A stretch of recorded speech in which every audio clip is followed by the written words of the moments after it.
good accent and it's safe, but. Probably, So there's a position now. you know, more departments out, I mean, they've done something. Yeah. Well, No,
Okay, so we're live.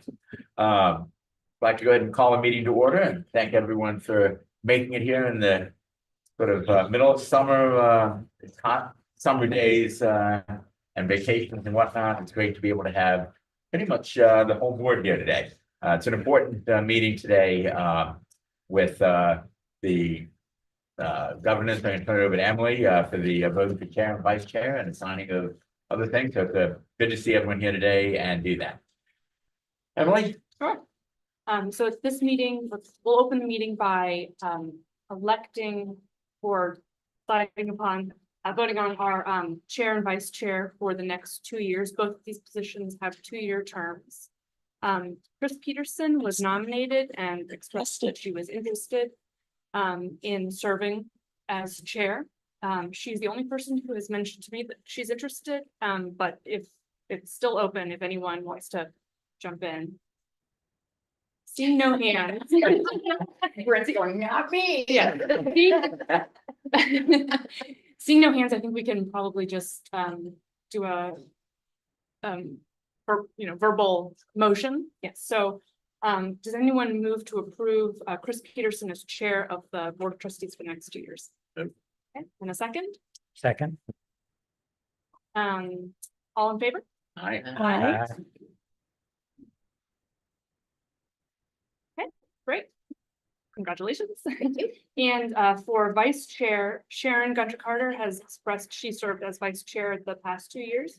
She is willing to serve again for another 2 years, but she did mention to me that if anyone else were interested, she would be willing and I think relieved to defer to that. But that is, so if there's anyone else interested, no? Okay, seeing no hands, is there a motion to approve Ms. Carter Gunter or to vice chair for the next 2 years? I second. Okay, wonderful. All right, all in favor? Aye. Thank you very much. And Chris, I believe we can turn the meeting. You and I? Well, he didn't go. No, we Well, you can don't. chair today, whichever you're chairing today. No, well, I'll just sit here. You stay there, okay. And let's all clap for Bill. Yeah.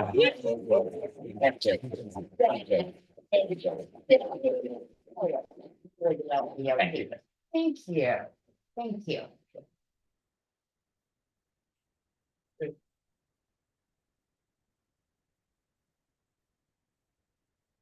So does this mean I'm now in charge? You are in charge. Yeah. The power. I don't think she was ready for this. Oh, my God. Is there anything else that needs to be added to the agenda? Okay, can I have a motion to approve the July 24th agenda as submitted? Second. Hey, all in favor?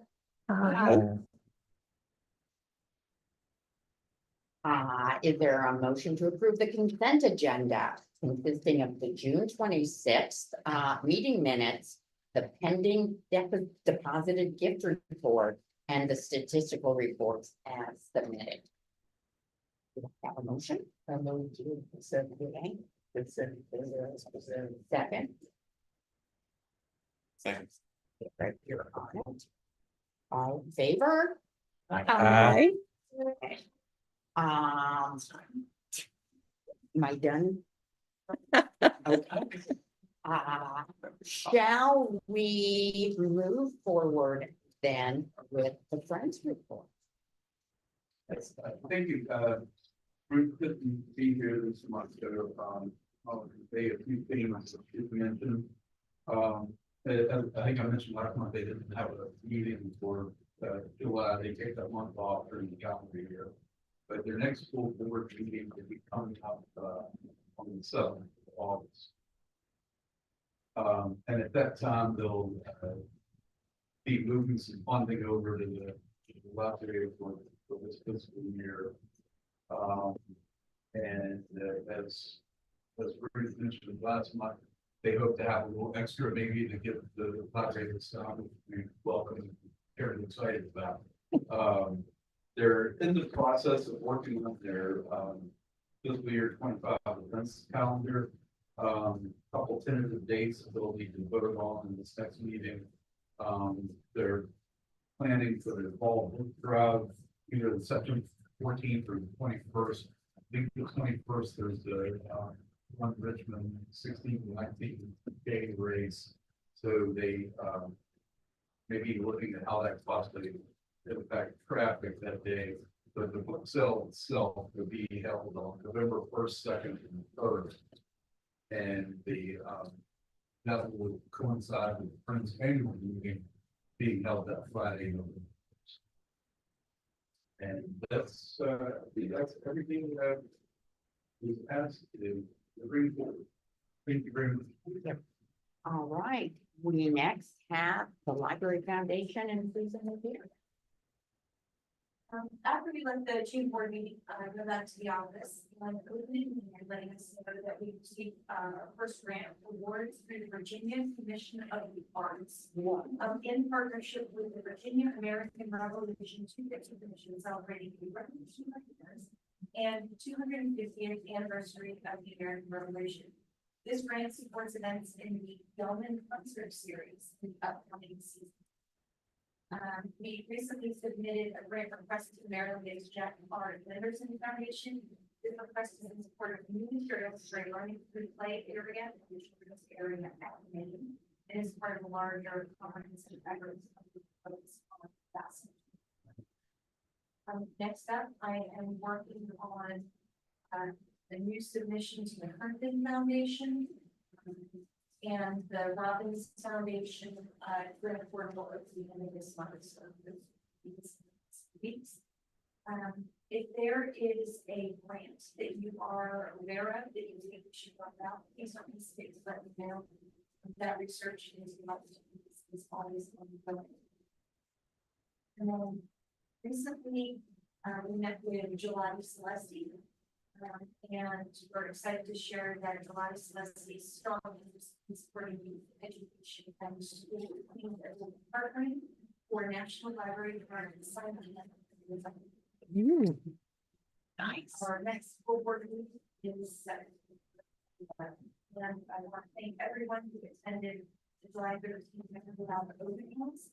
We'll hope those were able to our meeting next. So if you missed that opportunity, please let me know or let Ben or let them be happy to schedule it. That's all. Thank you.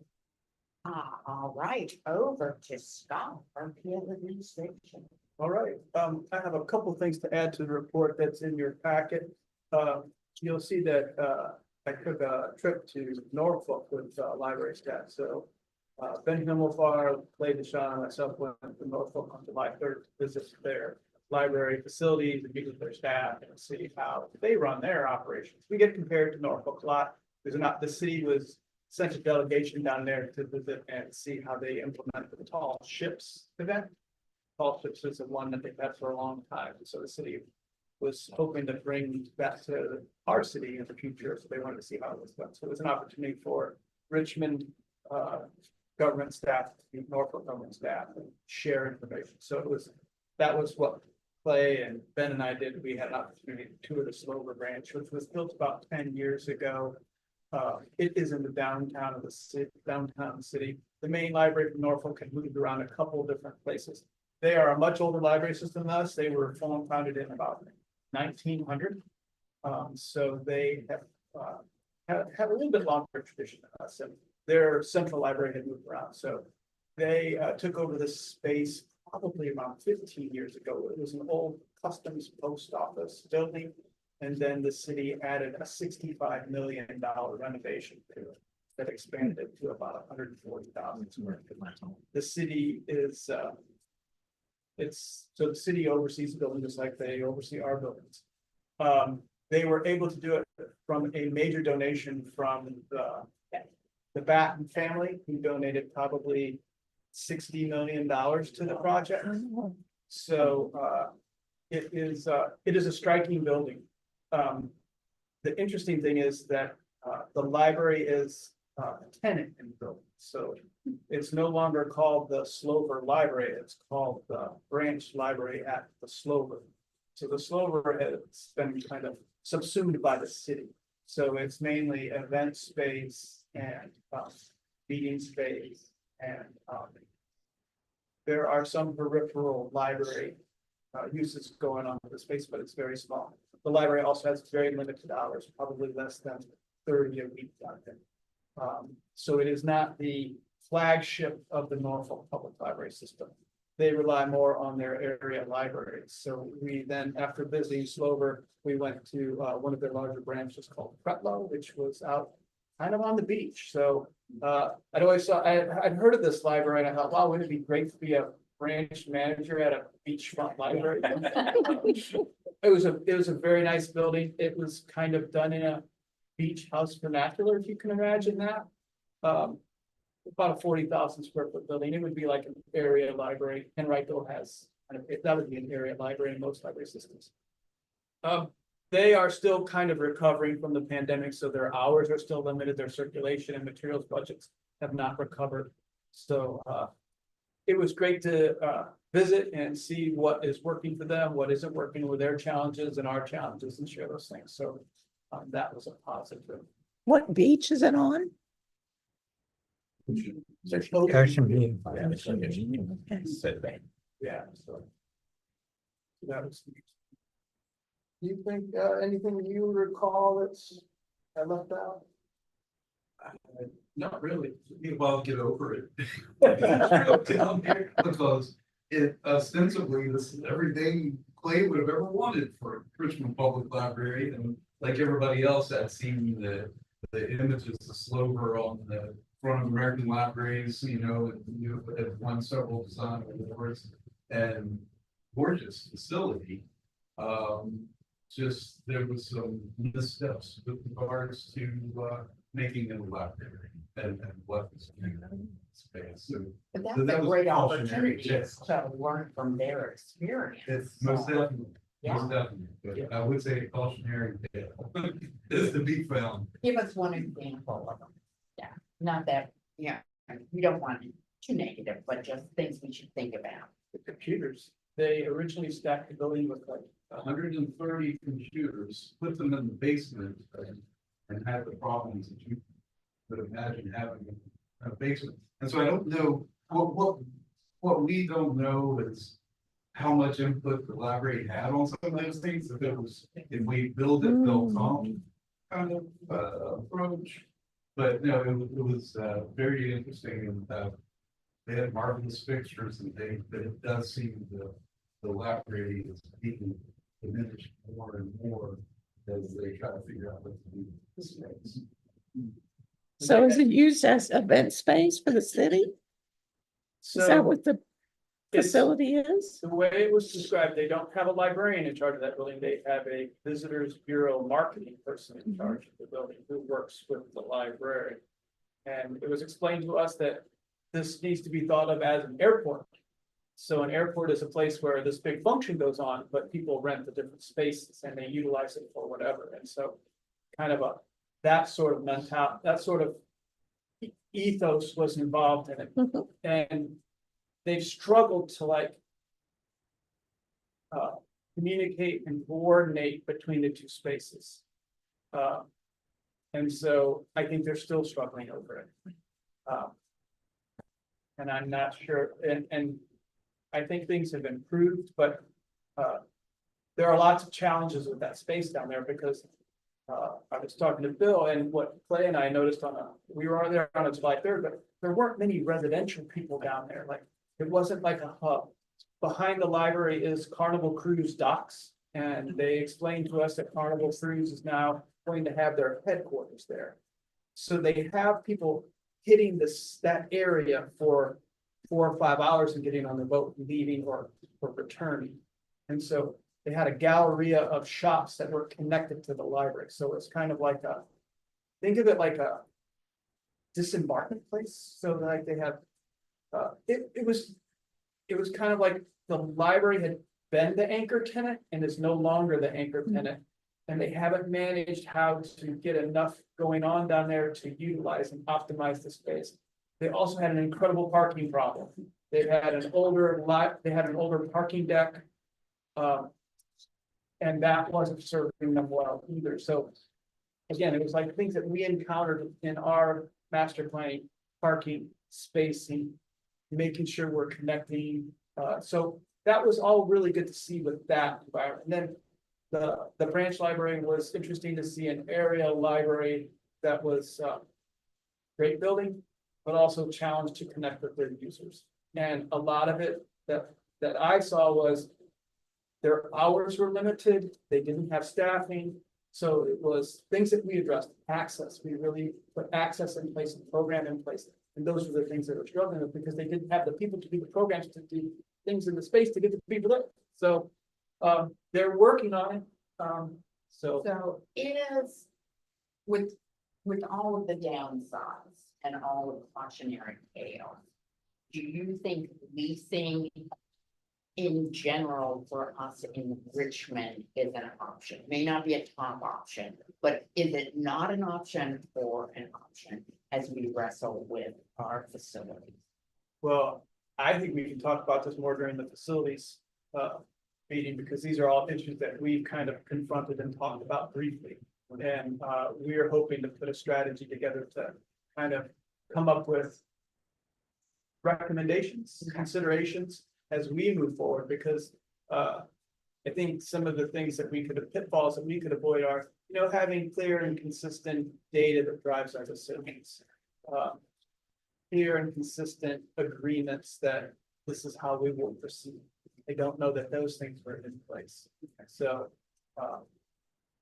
it's all about building capacity and strategy so you can make that a success. We also had 3 years of COVID, so I don't think that helped them much. And so they're a impoverished community like Richmond. And it takes us longer to come out of it, so it's taking them longer. We're fortunate that we're the capital and we have a little bit more capacity. I don't know that Norfolk has all the capacity and that we have. Maybe we're just more fortunate than them, but it was great to see it. So Okay, thank you. next thing I want to hit is statistics. We briefly talked about them last month. The big ones that have come out at the end of the year is that we were 22% increase in overall circulation. A lot of that is attributed to electronic books. So electronic books saw a 67% increase over last year's circulation. And I'm just estimating based on the numbers that physical books about a 3%. So numbers are moving in the right direction. It's just it's telling us that electronic books are the hot ticket right now. Visits were up almost 30% over 2023. So in 2024, we had 531,000 visitors. 2023, we had 409. So that is a significant increase.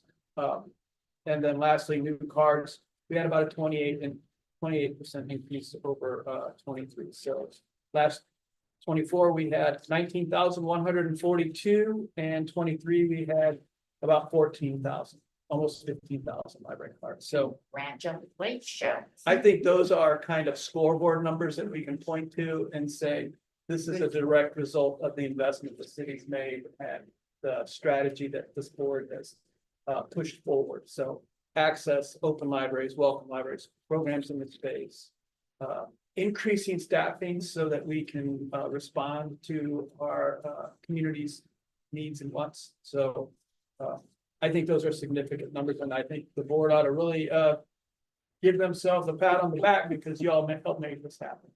So lastly, Susan mentioned library card sign up month. It is really exciting that Celeste is going to name a library flavor. I don't know that we know what it is yet, but we are going to make this September one of our bigger library card sign up months. Staff have been working all summer on programs. One of the ideas that each branch is going to do 5 pop-ups during the month. So kind of that outreach piece we're getting off the ground and testing it to promote library card sign up. As well as you'll see lots of promotion inside the libraries. And we're going to continue that throughout the year. So, and then my final thing is you all, I think Susan sent out information on United for Libraries, virtual trustee friends meeting that is coming up on July 30th. So if you have some time, there's a free sign up for that. And we can resend out the information if you want to participate in it. I have wrote like a little print off here of what's going on during that day. They're going to have a keynote on, I believe, their first on Tuesday night, and it's going to be the author of Palace of the People. Remember how we read that? Oh, yeah, So yeah. he's going to speak virtually. So You don't have to hop on a plane or do anything. You can view it from your living room Is it and gonna be recorded? I don't know that they do that most of the time. A lot of times, yeah. Good, so. It really depends. But I can pass this around if you all don't recall, and we can also send it out again. Yes, send it out again. Okay. Then, yes. So, Susan and I briefly talked about the desirability of everybody on the board listening or participating Yeah, in some of that. I'm in speaking.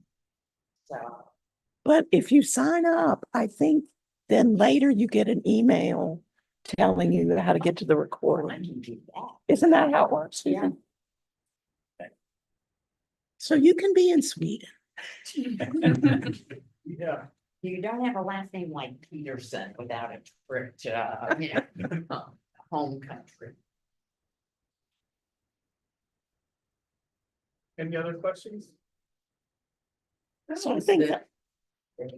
Oh, I was just gonna make a silly comment because that's what I'm good at. The ice cream should be called bookworm. And it should have gummies. Well, It should have gummies. You know, we had a little contest, a little survey of staff on like recommendation of flavors, and some people threw names in there. I thought they were coming up with a flavor that might have cardamom in it, so library card and cardamom might be fun. I was thinking. I thought that was pretty clever. Right, Susan has more. Yes, you have that opportunity. On the tasting panel is going to be Gelati Celeste on August 6th. So we're gonna have, so check out a book in July at the library, and if you do that, there is a chance that you will be chosen to join the tasting panel. Ooh. If you've also attended the summer reading finale, there is another raffle opportunity there to join. So after the tasting panel tastes 3 or 4 different flavors, they will decide which one is the one. And then Jen, you and I are going to describe the flavor, and then we're going to offer an opportunity for the public to weigh in and submit names. So bookworm is absolutely something that you should suggest. Trademark it now if you wish. And then the name will be announced at the end of August before they begin offering the ice cream throughout the entire region. That will be available. If it's helpful, I can send out additional details via. So what's, is Gelati Celeste offering something as an incentive? Yes, they have agreed to print 1,200 bookmarks that are essentially coupons. Oh, We will distribute 200 of those at summer reading program. And the balance of those 1,000 will be distributed to the individuals who sign up for a new library card in the month of. brilliant, brilliant, brilliant, brilliant, brilliant, brilliant. And as Scott mentioned, there are going to be pop-ups all around, so we'll be, so you can't get a free scoop at our 2 pop-ups that occur at July 6th. Yeah. But happy to send out that calendar once it's developed. sure. Sure. Sounds fun. Great job. Yeah. So, Any other thing? Good. Good. I wanted to ask a question. How the intern, how's it working? Oh, it's been fantastic. It's really added a lot of extra help to every location got an intern. The main library got 2 interns. If you see some of our pictures on Instagram or things that we're posting, I think it's been one of our biggest summer reading programs we've had in years. And so we've been also able to really help people who are at those events. So if they have a question, we can connect them with those resources. And the programming has just been phenomenal. We've had probably more programming than we've ever had. And I'm convinced that our numbers are going to be pretty significant this year. And it's really all of the hard work that youth services put together, designing the program, the foundation, and and the city supporting the manpower that we needed to really implement it well. So yeah, it's been making a difference. They're not just goofing off, they're out there running I don't know if the tiny farm came, we've had magicians, we've had. Teeny tiny farms was fabulous. Yes. Absolutely fabulous.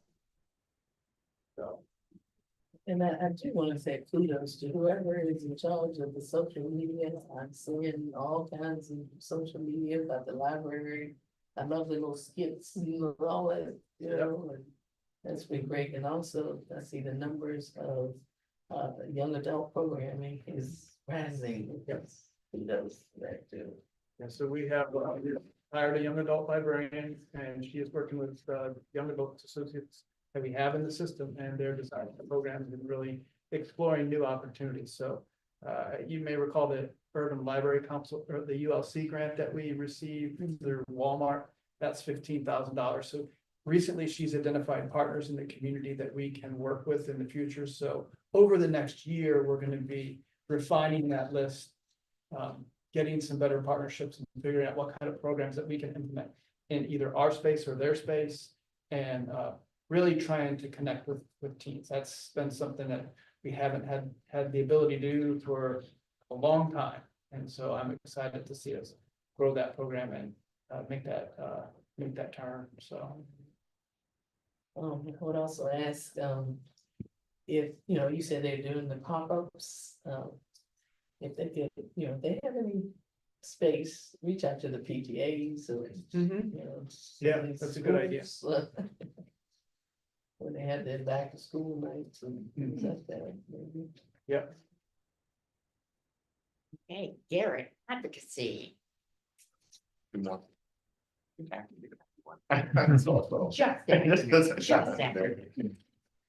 So all of you should have in front of you a copy of the letter that was drafted and sent out for advocacy for the month of July, into August, for the we'll have a meeting next month. Firstly, I just wanted to all of us to thank the city council representatives for their investments into the FY25 budget, and just gave a few highlights related to what we would be able to do with the additional investments with others. But I also thought it was very important, as we always discuss, we need to get back to the foundation and talk about that we need more. As Scott mentioned, which I love the stats, I'm going to add that in there. We can get that out to you guys this afternoon. But those stats are phenomenal. But just imagine what more we could do with more investment from the city and the budget. So with that in mind, I wanted to go back to our strategic plan that we developed that obviously expired in 2027. Take a little bit of that verbiage out of that. So this is explain again what our overall mission is, what our 5 key goals are, and then wrapping that back in to say, like, we're thankful for what's been done, but we're also looking forward to what's to come. So that's kind of teeing us up for additional conversations, additional advocacy letters we'll send out starting in September to continue these conversations. Anybody have any questions or additions you would like to see in a letter before we circulate it this afternoon?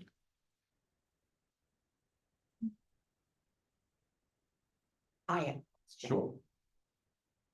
Do you want us to make some changes in the letter to reflect our individual district, or do you want the messaging to be considered? I mean, No. this is your call. No, that's a good question, Chris. I think edit it to a way that it speaks to you Okay, and your relationship that you built with your representative. So for example, Kristen and I, we talk all the time. Yeah. So I can be more relaxed to her Right. versus someone I have a good relationship with. So Okay. that's a really good question. So Okay. definitely curtail it to a Okay. relationship. okay, great, thank you. So you're going to send us something that we then send out, is that what you're Yes, saying? so this afternoon, we were waiting for this meeting just to make sure there weren't any edits that we wanted to see happen in the letter. So what we're gonna do, I'll do, and then I'll send it. I'll add in the stats that Scott gave today. I think that's a really good thing to talk about, and then we'll circulate that to the group. Okay, and what format will it be in? So it'll be in Words. You can be able Word, to okay. easily copy and paste it into an email format. Okay. Ms. Burton probably had a contact liaison or someone appointed that she would communicate with and send this out to. Just want to make sure that while that position is open, someone else can do I that. can take that on, have a solid relationship with Anne Francis, so we'll send it directly there. Okay, good. Bill, would you like to say as outgoing chair, any final words? No, I mean, just, it's great board. I appreciate everything everyone's done. And I appreciate Chris stepping up to lead us through the next at least 2, if not more, years of this. No, I think I do have some things to say when we get to the talking about the facilities in Norfolk, maybe. And I would say one quick thing on the circulation. I think the numbers look great. I was really pleased, and I often talk about the circulation of these. I won't say it's a concern I have, but I hope that we're balancing availability of print material so that we're not skewing, oh, well, people are choosing electronic because It's the only thing. it's the only thing available. Okay, I mean, I have heard that from a few people that the wait lists are much longer for hard copies than for electronic, and, you know, And I'll add. we have to- different populations. I'll add to that. I went through a period of time where I wanted to order books and they were brand new. Right. Recommended by someone, Yeah. books. And initially, the only option was electronic, which means you're driving people Sure. to electronic. Now, later, the book became an option, but I think I did a group of 5, again, everybody wants them. You had no choice but electronic. Not that that's a bad thing, except I think you've educated us that electronic sometimes is more expensive than the book. Oh, yeah. So your call, but And a question I would have with that, Chris, is if we're going to buy that number of books anyway. Yeah. Can we get them sooner, or is it really that electronic is made available? and these might be legitimate. We want to serve our people and we can get them Faster. electronic right away, then that's great. That's what I was sort of wondering, whether, because I've noticed that trend over the last couple of years, really, that, you know. So, our technical services and collection development librarian, Erin Brawyer, she and I have been kind of looking at this data at the end of the year. And so we want to prepare a report that kind of shows like what's going on. There was a discussion on a listserv that I'm on. It was talking about how much is your library spending on electronic books versus physical books? And it was very interesting. ULC did like probably 50 libraries responded. And some are spending a little bit more on books and maybe 60-40, like 60% on books and physical books and 40% on digital books. Some are spending 50-50, close to 50-50.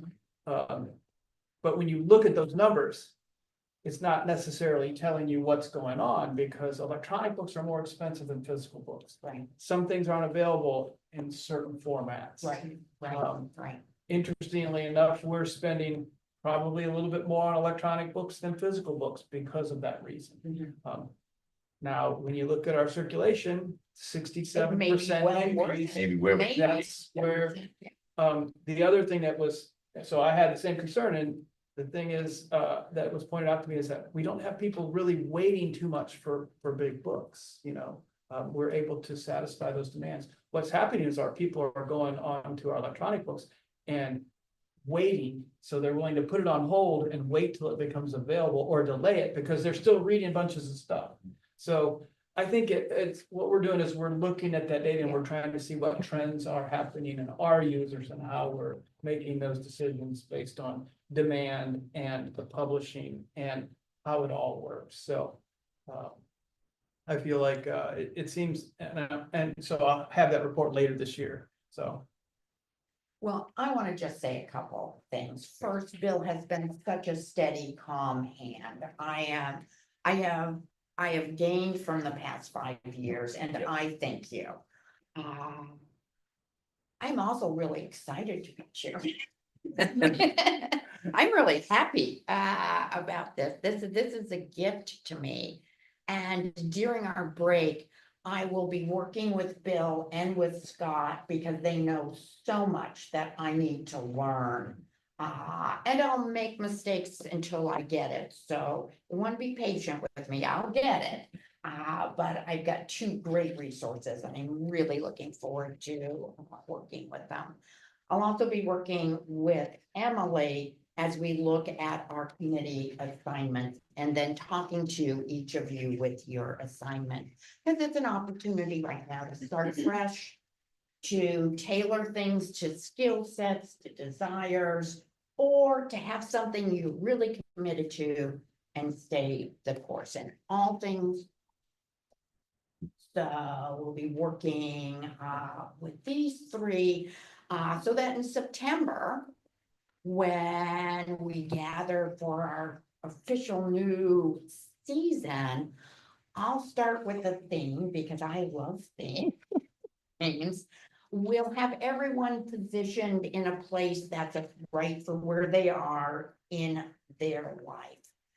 And we may change to the extent that is legitimate, the way we do some of the meetings, so that we learn more and we do more. So it's going to be a fun next couple of months for me. Now, finance. Scott and Garrett. Basically, kicking off the beginning of the fiscal year, closing out the end of the last fiscal year. If you go to page 17, you'll see how we wrapped up. Some of those funds weren't expended by the time this report takes place. So if you look at the bottom line, it looks like we have $500,000 left. There's still one more payroll in there. And so that will carve that down. There will also be things that get rolled over into the next fiscal year. So we ended up pretty close to hitting our target for expending the funds that we received from the city. Then on page 19 is the FY25 budget as presented, and you'll see it's about about $500,000 more than it was, or $600,000 more than the 24 fiscal year. So that is those percentages of salary increase, computers, technology investment, and just the funding that the city was able to provide for those efforts. So they're preparing for the audit. The audit information starts to be gathered during the month of August, and then October, September, end of September, October will be beginning of really kind of starting to begin the process. Once the audit is complete, beginning the process of planning for FY26. I discovered yesterday or today that council is having an advance tomorrow at Ginter Park. I don't know if that's open to the public, but it just appeared. So They're having a what? in advance. So they're going to have a meeting where council members can come to a space and they're going to discuss a strategy for the next fiscal year. So I believe that's tomorrow at 8:45 a.m. at Lewis Ginter. Louis There. Skinner, the garden or what? Rec center. The garden or the rec center, which? I thought it was the garden. Uh-huh. But if you go to the city's registrar site, there's an agenda that appeared in there. John had put it on my schedule. I don't know when it appeared, but they just added it. So I don't know if it's a 4-hour meeting, but it appears to be open to the public because it has been publicly noticed. So anytime council members come together, then it has to be an open meeting. So I don't know. Those are the details that I have regarding it. So that will be kind of the kickoff of how they're going to decide to work this next year. So it'll be, so we'll see. And then we have an election in November. So instead of a retreat, they're having an advance. Yes, they're having an advance, yes. Oh. I've seen many councils fuss over that. Well, we're not retreating, we're advancing, so we're gonna call it an advance. So that's- We're always moving forward. Right. Okay, Janet. So if you read your minutes from the last meeting, that pretty much sums up what we're thinking about for an updated branch master plan. And Scott and Susan and I met to talk about some logistics and how we might move forward to make a new master plan. Is that what we're calling it? We're calling it master plan. For lack of a better term at this time, as we're kind of moving through how to frame what we're going to put out, but really looking at the 2009 master plan, updating the data and information in there, and preparing a document that will be a best recommendation for how we proceed in terms of facilities. So we're not going to redo the 2009 because it's a really good document, but pieces do need to be updated. Yeah. Because, every branch has been refreshed a little bit, so. And we've already exceeded the Richmond population that they said we were gonna Right. get in 2030. Right, so it needs a refresher is what it needs. And, Yeah, sorry. go ahead. no, that's, So the key pieces are updating the facilities assessment. So like, how our facilities look since the last time we did this in 2009? We needed roofs, we needed carpet, we needed all those things. So what have we done in the last 10 years? So an assessment of each location is like the basics, what is their square footage now? How does their roof look? So just a general assessment.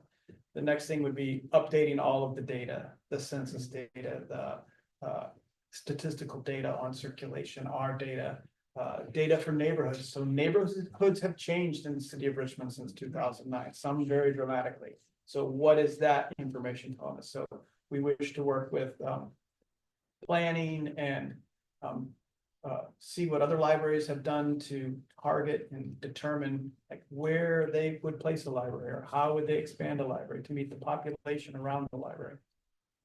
And then lastly, we should get some more feedback from our users. Our community needs to tell us what they wish to see. So that getting those pieces of information, putting it together, that will help inform us and inform our users and the powers that be, that these are our wishes and strategy for the future. So maybe it would come out that, yeah, Scott's Addition is gonna add 20,000 people to that area or 30,000 people to that area. So that reaches the population tipping point where Belmont is no longer serving them, but maybe a storefront library that we can coordinate with a developer or private enterprise to be in some sort of shopping destination might make sense. South side is seeing so much more development. So south of Richmond Highway and east of Richmond Highway and west of 95, what communities in there are growing at a level? Maybe there's a library or maybe there's a partnership that we can do with a community center to have a space in there. So those are the ways we need to be, those are the goals and objectives of this, coming out of this report, master plan. We'll come up with a pretty good name that reflects what we're doing in it, so. right. So you mentioned, you likely mentioned a survey would be possible and focus groups. So all of you might be recruited to help with some of this.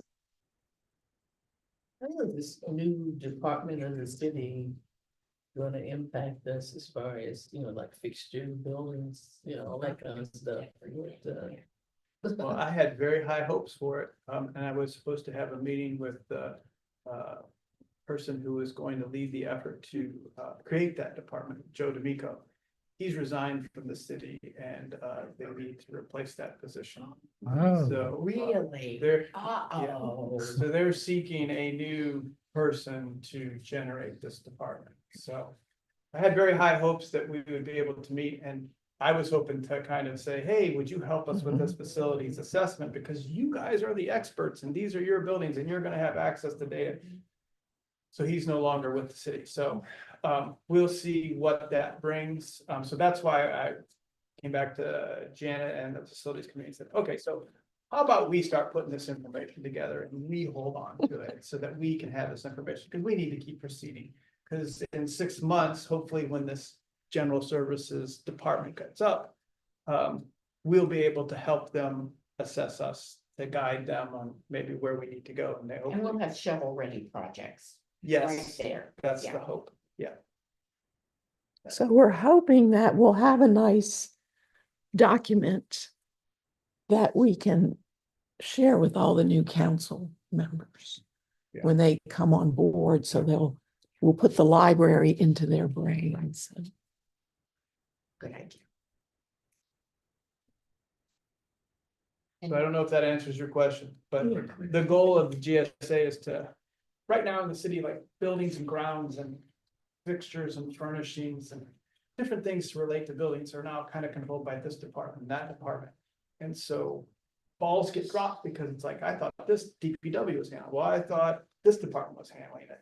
So if you get the GSA concept is that there'll be an overseer of all the buildings that will catalog it and track it and work with CIP, work with those departments to make sure that all of the needs of the people who inhabit our buildings and work for the citizens are being met. So it makes sense to me. It's just, it's gonna take some time to get it off the ground. Will the city continue with that concept? It was part of the budget, so it has been memorialized in an ordinance, so they are gonna proceed with it.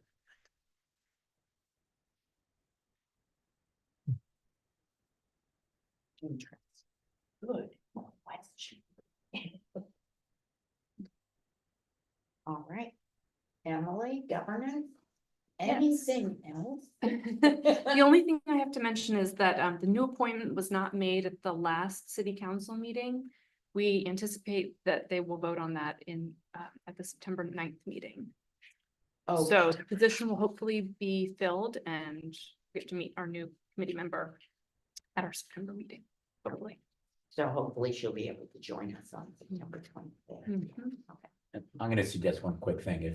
If for some reason that hasn't happened, let's invite her to just come as a non-member. She can do that. She can sit in. Yes. I mean, one's allowed to do that. Oh, So right. if for some reason the city, let's not have that spot.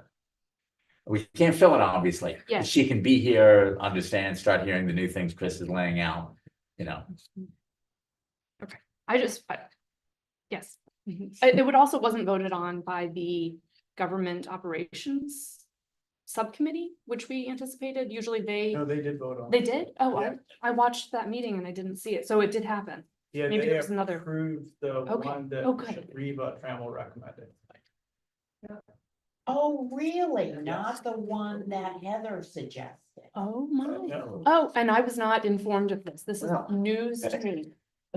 Okay. Well, They were both great candidates. They were Yes. both great candidates, but Mhm. I'm. So they had, surprised. both of them, they were submitted. And mhm. the group, the committee talked about it and they said, we're gonna move forward with Mrs. Trammell's recommendation. I have. So so we were under the assumption Mhm. that it was coming out of that committee and it would Yes. go to council this last meeting and be approved, and it was right at the top of the agenda, so Yes. I thought it was either gonna be on consent agenda or would be approved right away in the meeting, but they just passed over it and pushed it until next month. So I don't know if that changes the dynamics. I'm just reporting what occurred. Yeah, no, Yeah. of course, Yeah. of course, but we're all. Ooh. Yes, that was, okay. Yeah. Well. Still the same. Yeah, so new appointment probably September. And actually, whether it's made or on the 9th or not, since this woman doesn't drive and she takes public transportation, we may want to give her as soon as possible, so she can start figuring out how she's gonna get places. Yeah. And that meeting's made, so that's not too bad. Yeah. Maybe. I'm sensing maybe we should move on and we'll talk about this. later. Yeah, I agree. Okay, unfinished business. Anything else we wanna talk about? I did want to ask about the laptops again. How's that going? Oh, it's going fine. Yeah, we're still circling them. They're still available. Yeah. One thing I wouldn't mind, just quickly addressing within, Janet's, we didn't talk about the, Norfolk situation. And I think it's important, just, Scott talked about it a little bit, that we recognize that Norfolk and Richmond have a lot of similarities and also a lot of differences. And, for example, where Slover is not comparable to where Maine is for Richmond. It's also not the main branch. I mean, it's not the headquarters either, but, you know, it's actually in an area that doesn't have a lot of walking traffic for any residential. I mean, it's sort of over on an edge there that isn't. And because of that, maybe it fits a different role. And we may have some of those areas as Richmond's growing. So we need to think about how that might fit. And then the other thing is, and this is really from an advocacy perspective, we have to be careful because Norfolk is also not a strong funder. When we compare our other localities, most of them spend substantially more than we do per person. You know, the cities, the funding per person is strong. Norfolk's is pretty thin on that. So just something we should be aware of. So when you look at it, the thing they like to do probably, they don't have the money to do either. So, Okay, interesting. okay, anyway, just 2 quick points I Yeah, wanted to bring up. no, interesting. Interesting. Wonderful. Any other unfinished business? We put together this report that lists all of the meeting room spaces and what they have. Yes. That was something that was requested by a month ago. Thank you. That's a year ago. Yeah. We're gonna put that together, doing that. And we only have, besides Maine, West End is the only one with study room. That's right. Yeah, can we get this electronically? Yeah, we can send it out on PDF. New business. Okay, let's clap for Bill again. From over here. Thank you. Thank you.